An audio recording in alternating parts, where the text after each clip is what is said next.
Did you know that nearly 1 in 5 people are affected by narcissistic abuse in their lifetime? And yet, most of us don't even know how to spot it. We stay in relationships that drain us, believing we can fix them or make things better. But the truth is, these toxic relationships don't just harm us emotionally, they also affect our mental and physical health. Research shows that narcissistic abuse can lead to anxiety, depression, and even chronic illness. In this video, we'll dive deep into how to break free from the hold of a narcissist, stop the cycle of self-sabotage, and finally heal from the pain of toxic relationships. You'll learn practical steps to regain control of your life and happiness. From setting boundaries to healing from emotional wounds, we'll guide you through the process of reclaiming your peace. Are you ready to start a new chapter in your life? Stay tuned for strategies that will not only protect your heart but also help you build the strong, healthy future you deserve. Chapter 1: Breaking free from the narcissist's grip. Dealing with a narcissist can feel like walking on eggshells. Narcissists are skilled at making you feel like you're always the problem. But here's the truth: you're not the problem. Narcissists thrive on control and manipulation, often using gaslighting, emotional blackmail, and guilt to keep you trapped. The first step in breaking free is recognizing the signs of narcissistic behavior. According to Dr. Craig Malkin, author of Rethinking Narcissism, about 6% of the population has narcissistic traits, but not all narcissists are the same. Some may be overtly grandiose, while others are more covert and passive-aggressive. It's important to trust your instincts. Narcissists are excellent at making you doubt your perception of reality, so remind yourself of the facts and hold on to them. A helpful strategy is documenting events to keep track of patterns of behavior. Write down incidents where you feel manipulated or invalidated. This record helps you see the bigger picture and provides clarity. If you're constantly walking on eggshells, it's time to set boundaries. Boundaries are the key to preserving your emotional health. Don't be afraid to say no and prioritize yourself. According to psychologist Dr. Sherry Campbell, boundaries aren't just about saying no, they're about telling yourself, "I matter." When you start saying no to unhealthy behaviors, you start saying yes to self-respect. Finally, seek support. Narcissistic abuse is isolating, but talking to friends, family, or even a therapist can help you break the emotional isolation. Studies show that people who have strong social support systems are better equipped to recover from toxic relationships. So reach out, it's time to regain control over your life. Chapter 2: The Power of Self-Love. Rebuilding your identity. After spending time in a narcissistic relationship, you might feel like you've lost touch with who you are. Narcissists often make you doubt your self-worth. But remember, you are not what they told you. Rebuilding your identity begins with reconnecting with your own values and interests. Start by taking small steps towards self-care. Research shows that even spending 15 minutes a day doing something you love can have a positive impact on your mental health. Whether it's reading, walking, or painting, do what fills you with joy. Next, practice affirmations. It might sound simple, but it works. Positive affirmations are proven to help change negative thought patterns. In fact, research published in Social Cognitive and Affective Neuroscience found that repeating self-affirmations can activate areas of the brain related to self-control and decision-making. Also, stop the inner critic. You know that voice in your head that says you're not good enough? Narcissists use this voice to keep you down. It's time to challenge those thoughts. A technique called cognitive reframing is key here. When a negative thought pops up, ask yourself, is this true? What evidence do I have? With practice, you'll begin to quiet the inner critic and amplify your self-love. Don't forget the power of forgiveness. This doesn't mean excusing the narcissist's behavior, but forgiving yourself for staying in the toxic relationship. Forgiveness frees you from carrying the burden of guilt and regret.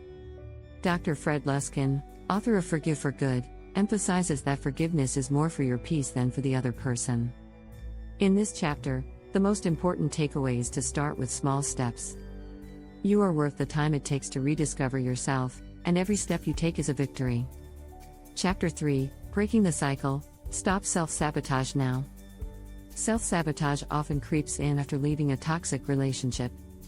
You might feel unworthy of happiness or success. In fact, Studies show that people who've been in abusive relationships are more likely to experience imposter syndrome, where they feel like they don't deserve their achievements.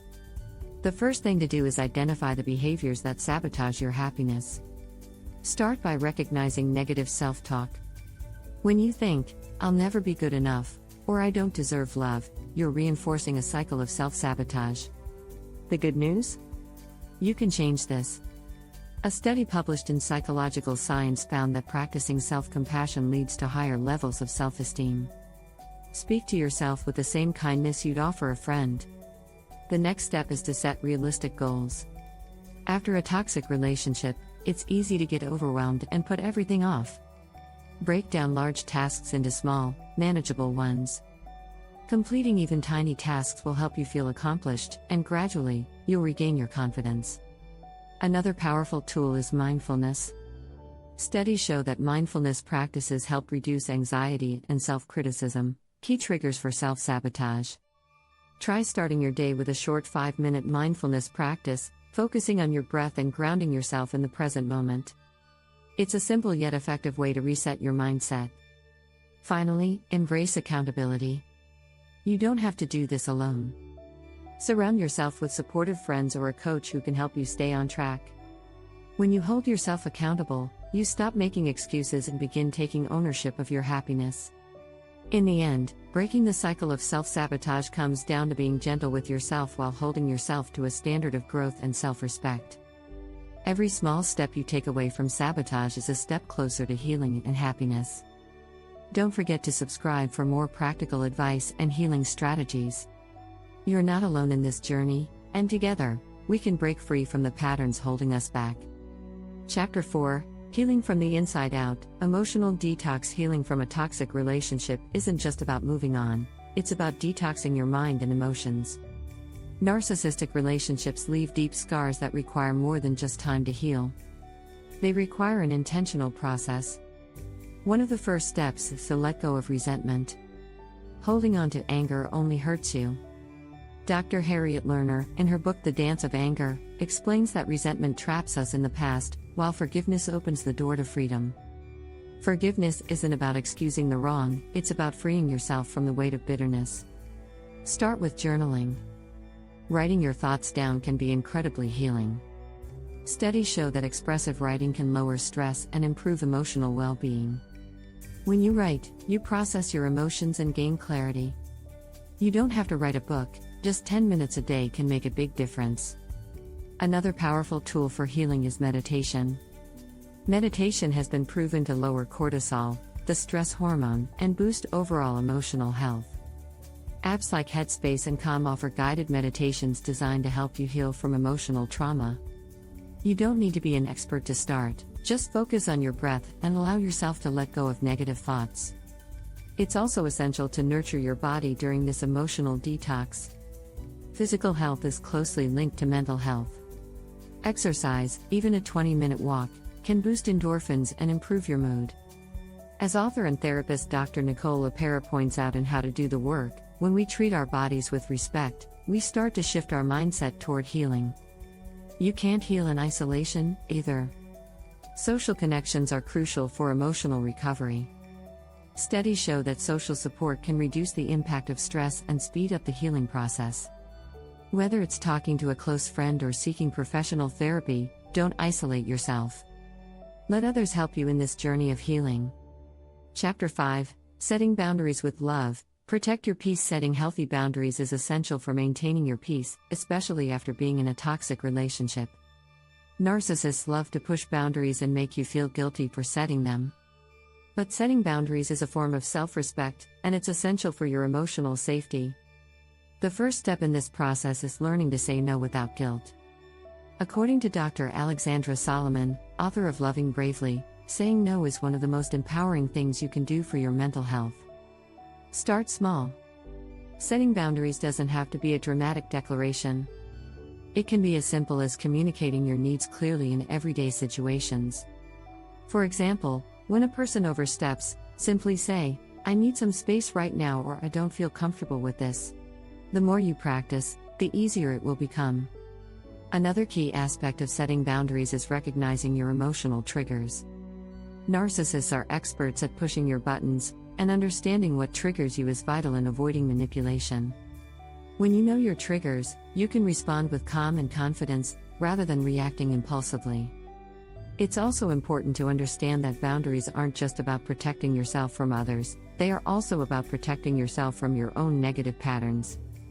The most toxic relationship you'll ever have is the one with yourself, and learning to say no to self-sabotage is just as important as saying no to others. When setting boundaries, remember that consistency is key. If you let people cross your boundaries once, they will likely try again. Set clear expectations and stick to them.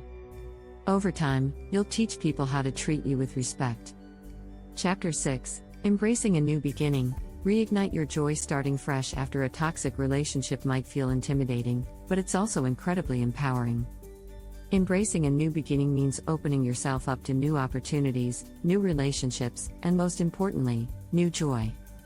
The first step is to focus on self-discovery. Take time to explore what you love to do. As author and relationship expert Dr. Laura Berman says in the Book of Love, rediscovering your passions can help you reconnect with yourself after feeling lost in a toxic relationship. To make room for new joy, try letting go of the past. You can't move forward if you're still holding onto old hurts. One powerful strategy is the practice of decluttering your emotional space. Get rid of old mementos, photos, or anything that brings up negative memories. A study by the University of California found that clearing physical clutter can reduce stress and enhance emotional well-being. Creating a vision for your future is another great way to embrace a new beginning. Write down your dreams, goals, and what you want your life to look like moving forward. Don't limit yourself, dream big. When you have a clear vision, it's easier to take the necessary steps toward achieving it. It's also time to start creating new, healthy relationships. Surround yourself with people who lift you up, who support your healing, and who share your values. Research by the National Institute of Mental Health shows that positive social interactions can significantly improve mental health outcomes, especially after trauma. Finally, practice gratitude.